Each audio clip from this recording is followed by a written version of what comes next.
Saudara, pada kesempatan kali ini firman Tuhan berjudul Rupa Kristus menjadi nyata. Apa judulnya? Rupa Kristus menjadi nyata.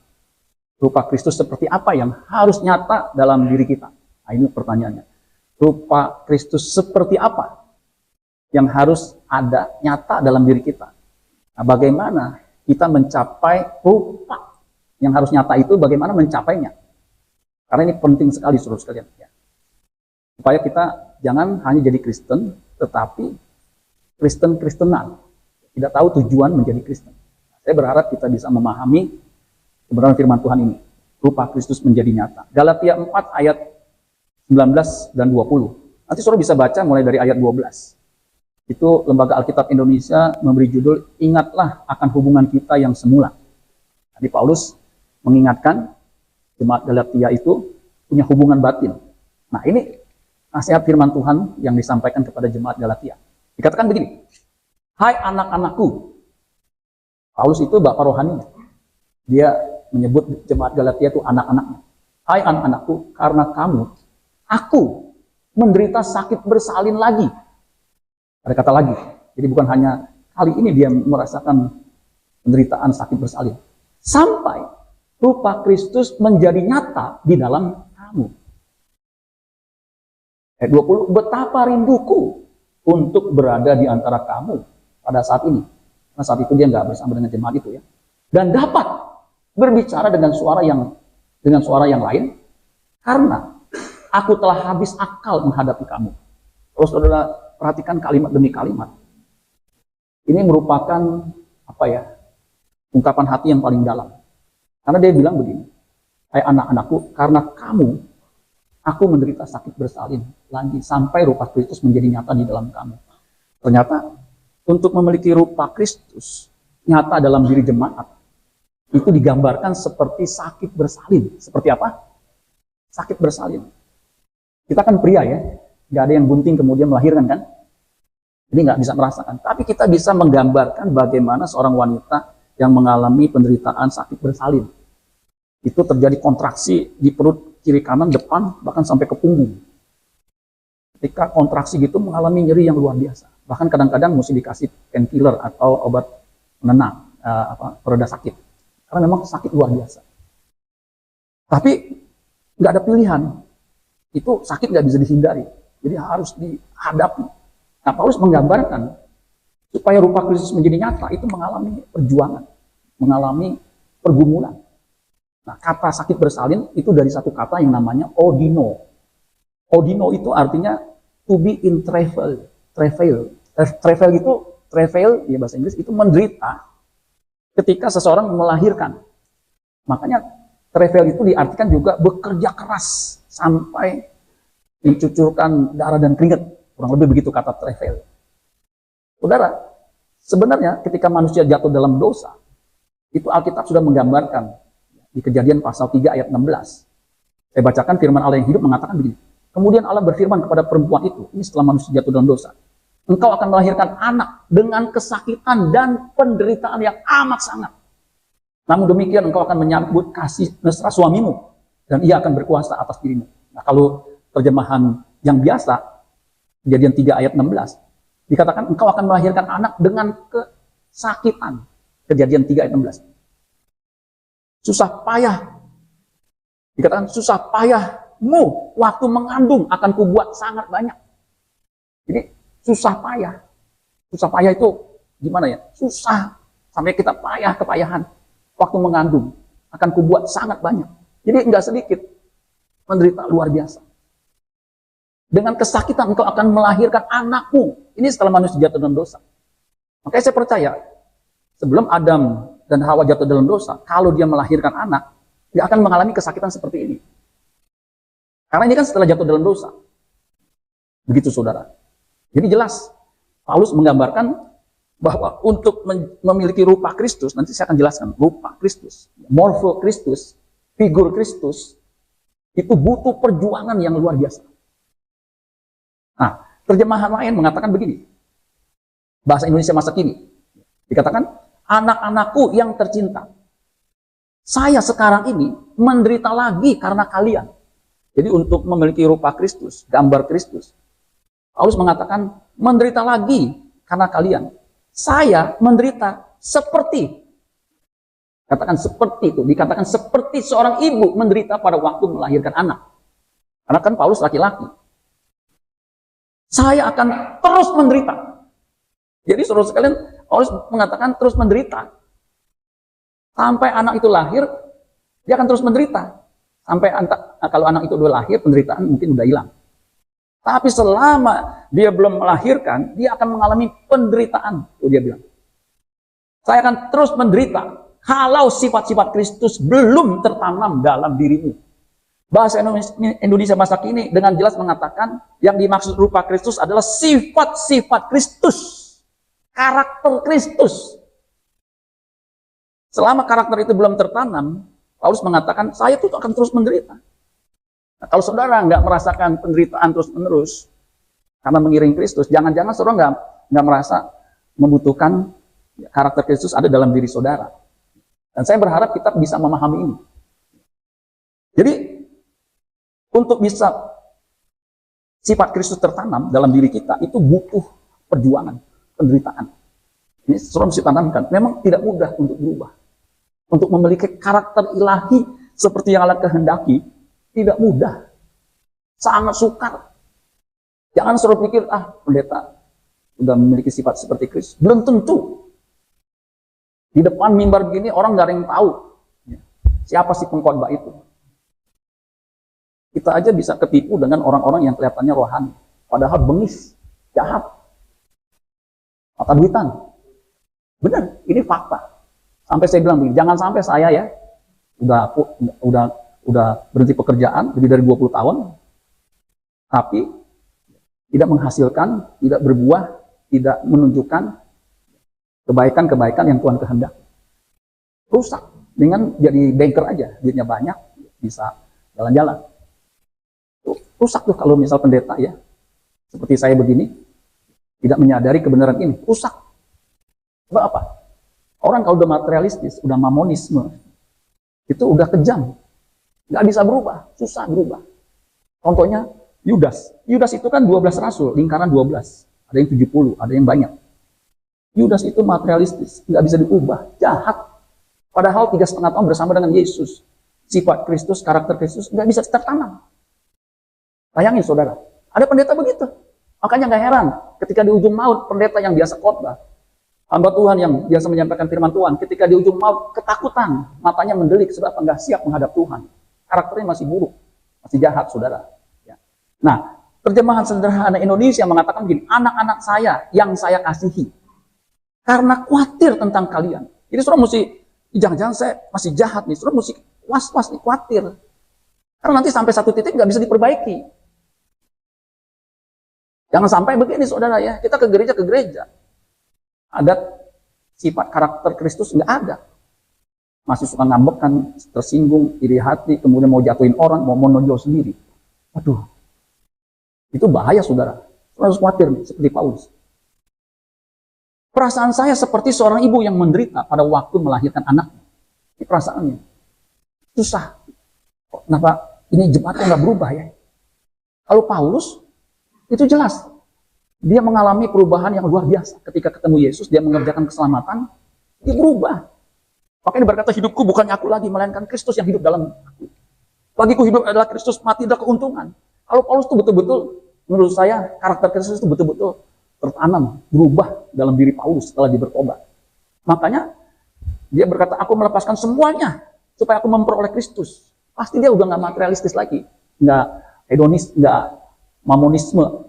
Kenapa? Dia udah melepaskan semuanya. Sebagai anggota Sanhedrin itu kan punya kekayaan, punya kedudukan. Dia lepaskan semua. Nah dia ingin, kalau saudara tadi baca di perikopnya, dia ingin supaya jemaat itu sama seperti aku. Sebagaimana aku juga sama seperti Kristus. Nah dia bilang begitu, memang saya pernah menjadi bapak rohani kalian. Tetapi saya merasa sangat terbebani. Lagi, karena kalian belum dewasa dalam hal bersatu dengan Kristus. Jadi untuk mencapai kedewasaan rohani seperti Kristus tidak mudah. Itu perjuangannya hidup mati. Seperti seorang wanita mau melahirkan. Kita nggak akan luput, saudara. Jangan suruh bikin jadi Kristen gampang begitu aja deh. Percaya Yesus nanti mati masuk surga. Dia nggak sadar nih bahwa kita mesti berubah selama di bumi ini.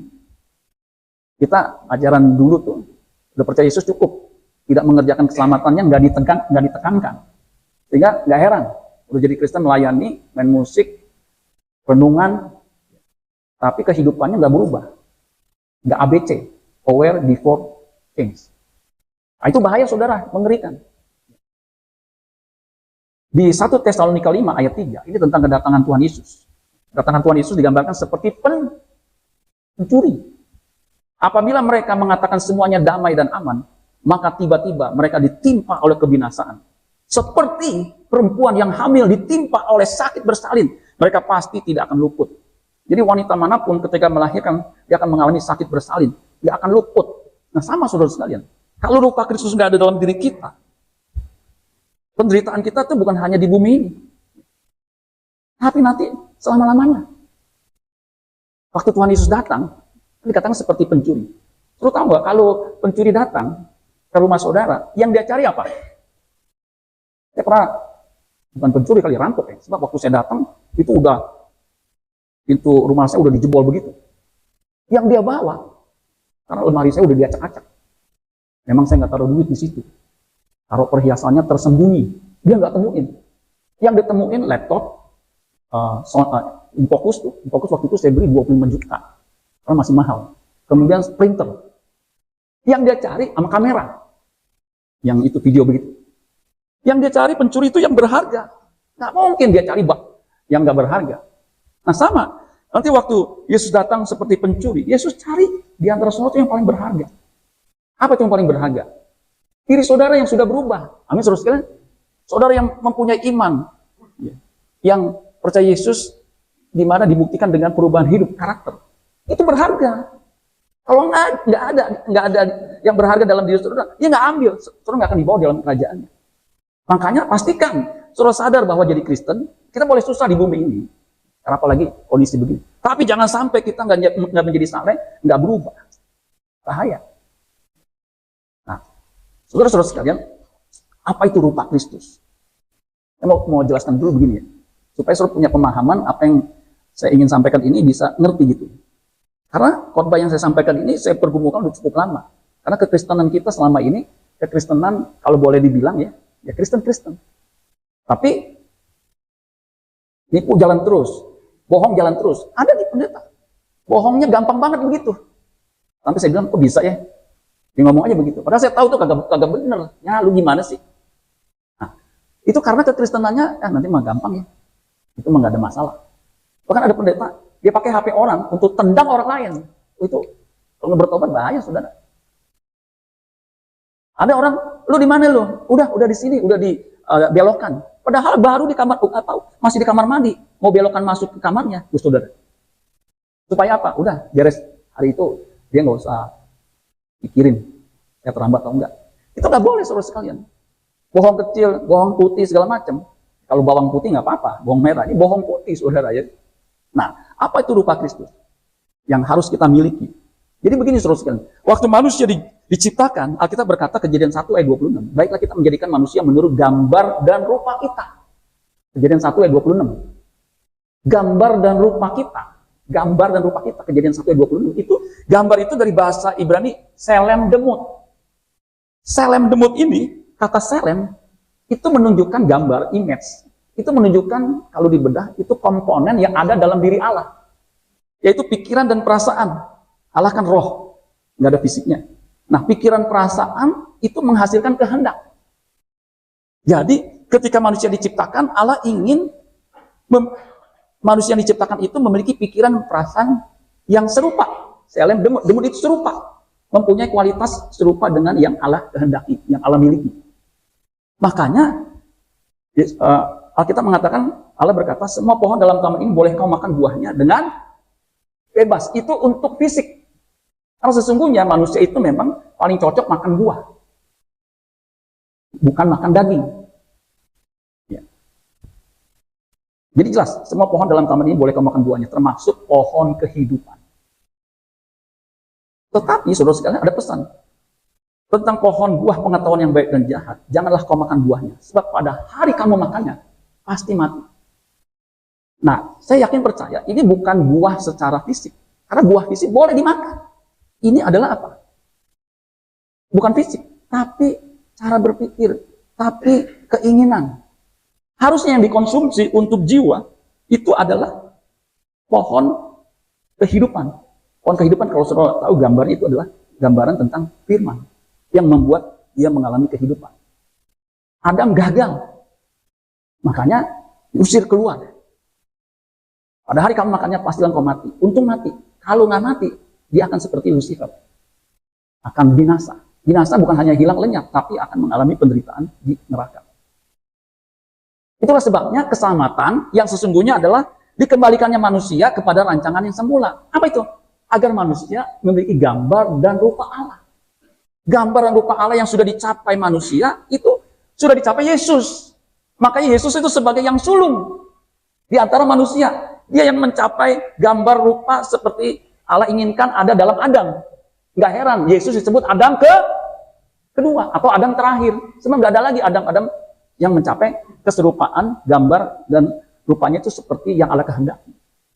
Nah, itu yang kita harus capai. Yesus ada contohnya sebagai prototokos, sebagai yang sulung di antara banyak saudara. Kita saudaranya ini yang harus mencapai seperti yang sudah Yesus capai, yaitu gambar. Nah, itu yang dipergumulkan oleh Paulus supaya jemaat Galatia ini mempunyai gambar itu, dan Paulus sudah mencapainya.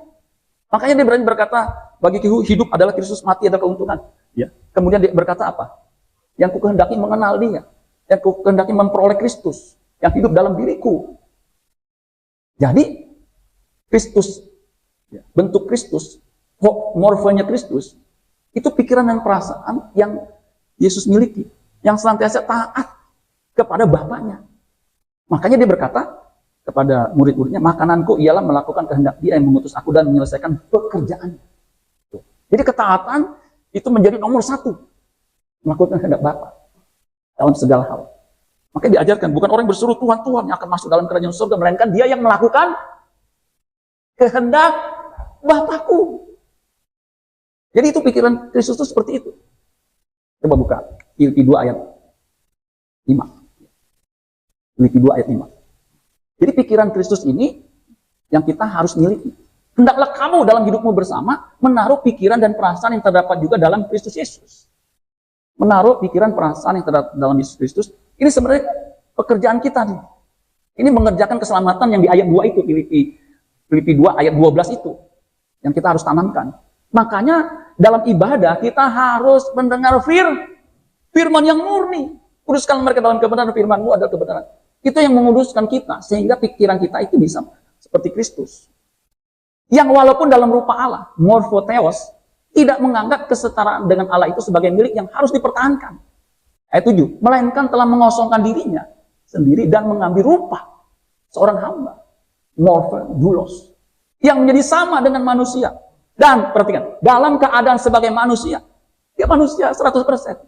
Ia telah merendahkan dirinya dan taat sampai mati, bahkan sampai mati di kayu salib. Adam pertama gagal karena nggak taat, dia makan, udah dilarang dia makan. Karena manusia tuh begitu, makin dilarang makin penasaran. Nah, itu rupa Kristus tuh, ya, image gambar Kristus itu pikiran perasaannya. Makanya nggak ada pilihan lain, saudara, mesti ibadah dengar firman dan di rumah baca Alkitab. Yang kedua, morfo Yesus itu maksudnya saleh. Saleh itu, saudara, kalau di Perjanjian Lama, Ayub, seorang yang jujur, saleh, takut akan Allah, menjauhi kejahatan. Itu kombinasinya tuh. Demikian saleh, jujur, takut akan Allah, menjauhi kejahatan. Yesus juga saleh, Ibrani 5 ayat 7. Dalam hidupnya sebagai manusia. Ini manusia. So jangan berpikir gini, ya Yesus kan penuh kuasa, rohnya roh Allah. Ingat, dia mengosongkan diri, sama seperti kita. Ibrani 2 ayat 17, dalam segala hal dia disamakan dengan kita, sama. Secara fisik nggak ada bedanya. Makanya pergumulannya sama, dia imam besar yang juga mengalami pergumulan. Makanya saya setuju, teolog yang mengatakan, Yesus sebagai manusia bisa jatuh dalam dosa. Ada yang mengatakan, nggak mungkin. Betul.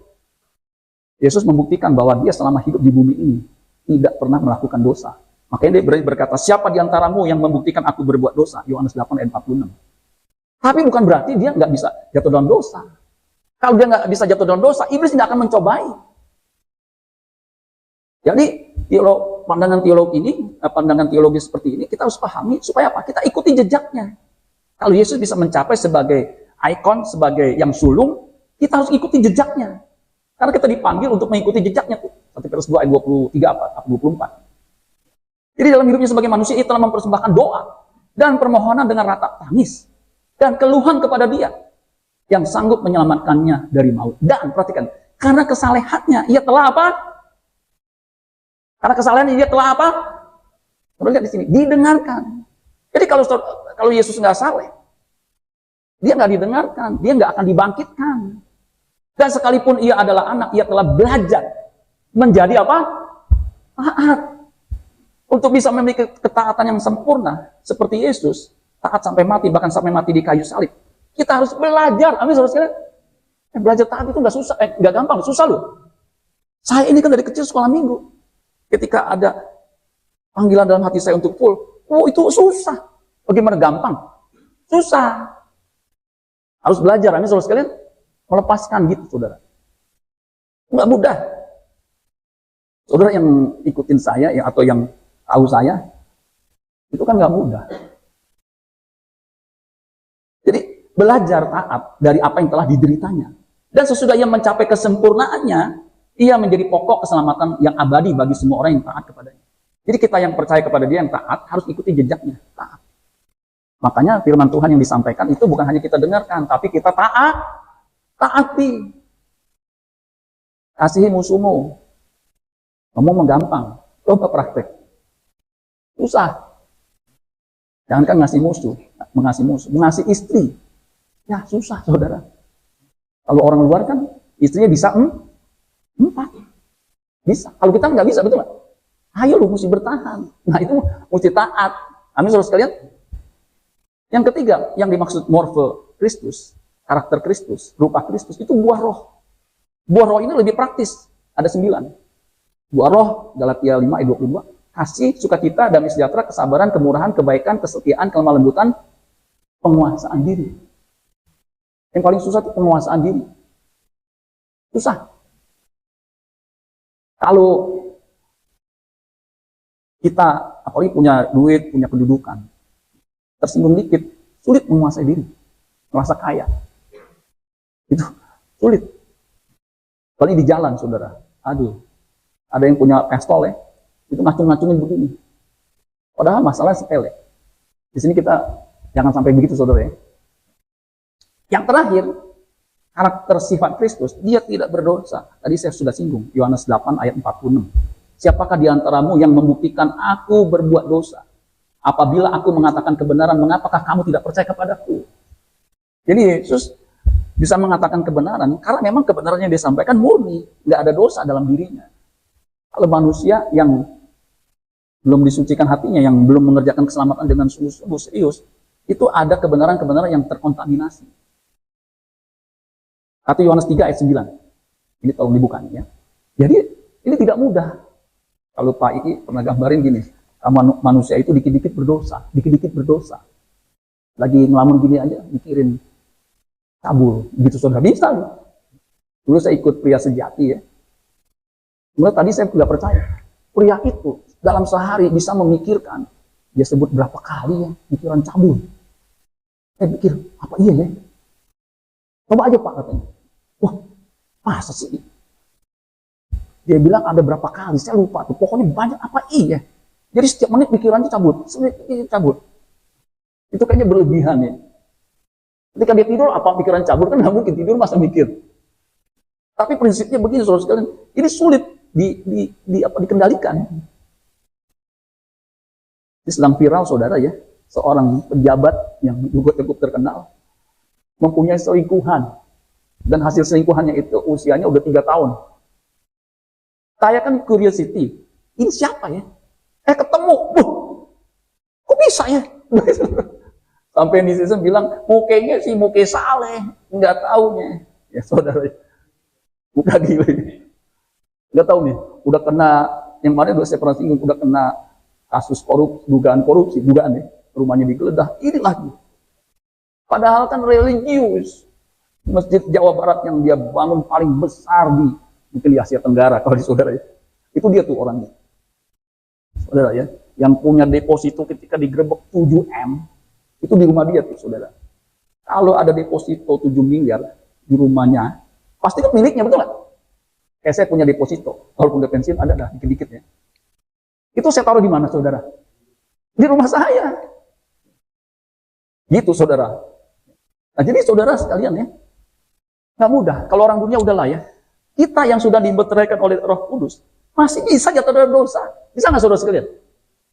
Pendeta bisa nggak jatuh dalam dosa? Semangat banget saudara ya. Bisa. Jangankan saudara, Daud 7 kali dia berdoa. Daniel 3 kali. Daud berapa kali? 7 kali. Mazmur 119. Ayatnya ayat berapa? Cari sendiri. Tapi ketika orang-orang pada perang, dia disoto istananya. Disoto kan istana pasti tinggi. Ketika dia lihat orang mandi, yang mandi pasti perempuan. Pasti lihat, padahal istrinya udah ada 6 kalau nggak salah. Dan satu itu cantik, namanya Abigail. Ketika dia lihat, buset ya. Yang tadi tuh ada yang bilang, kenapa ya istrinya kan udah cantik lebih dari ini. Ada yang komentar begini, namanya kucing, udah biasa makan ikan salmon, ikan asin juga dia makan. Begitu. Jadi itu tuh ikan asin saudara ya. Nah ini ketika lihat, aneh. 2 Samuel 11 itu mencatat Daud memandang, melihat, kemudian memanggil. Panggil, datang ke istananya. Namanya raja yang manggil. Dan dijelaskan, wanita itu sangat cantik. Very beautiful to behold. Sangat elok, ya, beautiful, bukan hanya pretty, untuk dimiliki, untuk dilihat. Nah, singkat cerita, dia jatuh dalam dosa. Hamillah wanita itu. Istrinya dia bunuh dengan cara yang licik. So bisa bayangin, yang biasa memuji 7 hari aku memuji Tuhan. Kemudian ada syair-syairnya yang luar biasa tuh. Pujilah Tuhan, ayu aku segala macam. Seperti rusa yang haus. Terus bisa jatuh dalam dosa seperti itu. Parah nggak saudara sekalian? Di sini nggak ada yang kan begitu kan? Biasanya kan bukan raja Pak. Ya tapi minimal bisa saudara. Makanya saudara sekalian, ketika Roh Kudus dimeteraikan dalam diri kita, itu kita harus berdayakan. Harus berdayakan. Sebenarnya Daud ini nggak bisa jatuh dalam dosa kalau dia melakukan seperti yang dilakukan sebelumnya. Sebelum berperang, Alkitab mengatakan Daud bertanya pula kepada Allah. Sebelum berperang, maju berperang, Alkitab mengatakan selalu dia bertanya. Harusnya sebelum dia, kalau udah lihat udah susah saudara ya. Sebelum dia panggil, dia tanya sama Tuhan. Tuhan boleh nggak sih ambil jadi bini ke-7? Terus saudara, pasti jawaban Tuhan, si melekete itu berjahe, istri orang, kalau isi nggak mungkin. Masalahnya Daud nggak tanya sama Tuhan, langsung dia ikat, urusan belakangan. Karena dia pikir raja. Aduh, udah ketemu belum? 1 Yohanes 3 ayat 9. Setiap orang yang lahir dari Allah, lahir baru tuh, tidak berbuat dosa lagi. Sebab benih ilahi tetap ada dalam dia. Dan ia tidak dapat berbuat dosa karena ia lahir dari Allah. Jadi kalau saudara lahir dari Allah, lahir baru, ada benih ilahi, ada Roh Kudus, ada firman, saudara nggak akan bisa jatuh dalam dosa. Makanya lahir baru, menjadi ciptaan baru, itu bukan satu titik, tapi suatu proses panjang yang terus menerus. Sampai kita menutup mata, jangan berhenti. Amin saudara sekalian. Nah, bagaimana supaya rupa Kristus yang tadi saya udah jelaskan ada 4 itu, pikiran, perasaan, kesalehan, buah roh, dan sifat ketidakberdosaannya itu nyata dalam diri Yesus. Itu bisa kita miliki, bisa tertanam dalam diri kita. Yang pertama, saudara sekalian, jadikan itu top prioritas. Top prioritas. Artinya harus jadi prioritas. Yang lain tuh bisa jadi sambilan. Tapi untuk mengerjakan keselamatan menjadi seperti Kristus, itu harus jadi prioritas utama. Bukan pekerjaan. Pekerjaan harus. Tapi ketika kita bekerja, pikiran kita, bagaimana kita menjadi seperti Kristus. Murid Kristus itu menjadi seperti gurunya. Karena dikatakan tadi, Galatia 4 ayat 19, hai anak-anakku, karena kamu aku menderita sakit bersalin lagi, sampai rupa Kristus menjadi nyata. Jadi ini harus sampai menjadi nyata, jadi top prioritas. Tadi bahasa Indonesia masa kini, saya menderita seperti seorang ibu menderita pada waktu melahirkan anak. Saya akan terus menderita. Jadi top prioritas. Akan terus menderita kalau sifat-sifat Kristus belum tertanam dalam diriku. Ini important, urgent. Lo tahu nggak bedanya important sama urgent? Kalau important itu nggak bisa, enggak. Makan penting nggak saudara sekalian? Penting. Nggak bisa nggak saudara makan. Kalau saudara nggak makan-makan, 3 hari, 4 hari, 5 hari, sakit mati. Tapi nggak urgent. Kalau gini kan saya nggak makan, betul nggak? Tapi kalau kebelet, urgent nggak saudara? Saya kan nggak ada pembantu. Saya habis pel atas, saya ke bawah. Pel yang bawah nih. Yang bawah kan biasanya kalau tenaga saya cukup, saya ke bawah. Waktu saya ke bawah, saya begini. Tiba-tiba, aduh, ada panggilan ilahi. Saya bilang, tanggung nih. Pas saya kesini lagi, udah di ujung. Pas saya kesini, nggak kuat. Akhirnya apa? Saya tinggalin tuh. Saya naik ke atas. Itu namanya Kalau saya tunda, apa yang terjadi? Jebol tuh. Itu urgent, saudara. Sama. Memiliki karakter Kristus itu urgent. Kita bisa mati kapanpun. Kalau sampai rupa Kristus nggak ada dalam diri kita, yang Tuhan cari itu, ketika anak manusia datang, adakah ia menjumpai iman di bumi? Iman di bumi itu iman yang kita miliki, bagaimana kita menjadi seperti Kristus. Urgent. Bagi ini aja bisa mati, betul nggak? Betul nggak, saudara? Saya waktu ikut PHTS, Persekutuan Hamba Tuhannya ini tampilin pendeta-pendeta yang begini terus jatuh mati, terus lagi gini tiba-tiba begitu. Ada 3 atau 4. Dia ingin menunjukkan bahwa hamba Tuhan harus jaga kesehatan. Jangan sampai mati seperti itu. Nah, itu maksudnya begitu, karena ini yang menyampaikan dokter. Kenapa bisa mati begitu katanya? Karena jantungnya nggak kuat. Kenapa jantungnya nggak kuat? Karena nggak olahraga. Karena makannya sembarangan. Tuh, begitu saudara. Nah sama. Saya masih muda Pak, baru 40. Yang mati karena jantung bisa umur 35. Betul nggak saudara? Yang stroke, dulu kan kita pikir stroke mau 70 tuh. Enggak, umur 30 bisa stroke. Terus saudara ya. Jadi terus kan harus jadi top prioritas. Makanya Paulus mengatakan, aku telah melepaskan semuanya, menganggapnya sampah, supaya aku memperoleh Kristus. Artinya memperoleh karakter Kristus. Filipi 3 ayat 8. Top priority. Prioritas utama. Yang kedua, supaya rupa Kristus menjadi nyata dalam diri kita, kita harus berjuang. Seperti wanita mau melahirkan, tuh berjuang. Nggak bisa sambil makan Cheetos gitu ya. Ntar lahir sendiri, pret gitu, nggak bisa saudara. Dulu, saya punya bos perempuan, orang Malaysia. Waktu anak pertama, saya ingat banget tuh, lagi hamil ya. Ini kan orang berpendidikan tinggi, kaya saudara ya. Pas umur udah waktunya gitu, di mobil itu dia udah siapin, tinggal ada sopir. Jadi kalau dia merasakan ini, dia langsung standby, nggak ke rumah lagi, karena ada sopir.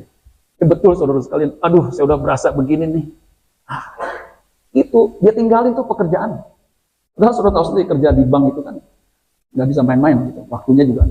Dia tinggalin, dia pergi tuh untuk melahirkan. Sama, untuk menjadi rupa Kristus, selain top prioritas, dia akan make every effort. Harus melakukan berbagai macam cara. Nggak bisa satu cara. Karena ini menentukan hidup mati kita. Makanya ketika Yesus ditanya, coba buka, Lukas pasal 13 ayat 23 dan 24. Ini ayat yang sering juga saya sampaikan. Ya, dikatakan gitu. Dan ada seorang yang berkata kepadanya, Tuhan, sedikit sajakah orang yang diselamatkan? Ini pertanyaan relevan. Bahkan sampai saat ini harus menjadi pertanyaan, Tuhan, sedikit sajakah orang yang diselamatkan? Apakah aku bagian dari orang diselamatkan? Dulu kan kita suka diajarinya, udah percaya Yesus nanti mati pasti masuk surga. Itu baru sebagian.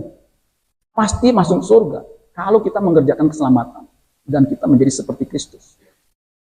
Tapi kalau saudara percaya, kemudian hanya sekedar di mulut, hidup masih amburadul, kemudian yakin nanti mati masuk surga, bahaya nih.